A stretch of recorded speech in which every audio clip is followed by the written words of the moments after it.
40 ছুঁই ছুঁই বয়স, তবুও মাঠে আগের মতোই জাদু দেখাচ্ছেন Lionel Messi, Cristiano Ronaldo, Luka মদ্রিচের মতো তারকারা। প্রশ্ন হলো, এদের শরীরে কি সত্যি কোনো অমৃত সুধা আছে, নাকি এর পেছনে রয়েছে আধুনিক বিজ্ঞানের অসাধারণ অবদান? স্প্যানিশ ক্লাব গেটাফের মেডিকেল সার্ভিসের পরিচালক ক্রিস্টোফার আইওয়ার্লের মতে, আজকের ফুটবলাররা আগের যে কোনো সময়ের তুলনায় অনেক বেশি ফিট এবং বৈজ্ঞানিকভাবে প্রস্তুত।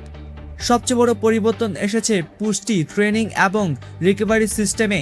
খেলোয়াড়দের শরীরে কোনো ভিটামিন বা মিনারেলের ঘাটতি আছে কিনা তা নিয়মিত পরীক্ষা করা হয়।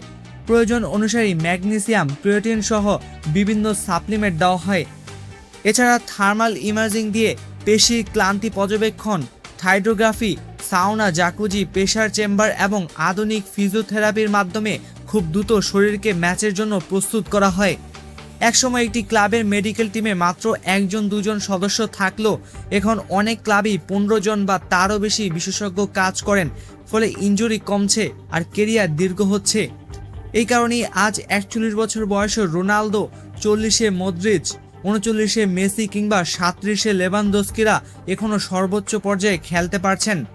তাই বলা যায়, মেসি রোনালদোর মাঠে টিকিয়ে রেখেছে কোনো রহস্যময় অমিত্র নয়, বরং আধুনিক স্পোর্টস সায়েন্স, কঠোর শৃঙ্খলা, নিখুঁত খাদ্যাভ্যাস এবং অবিশ্বাস্য পরিশ্রম। আপনার মতে এই কিংবদন্তিদের মধ্যে কে আরও দীর্ঘ সময় ফুটবল খেলবেন? কমেন্টে আপনার মতামত জানান।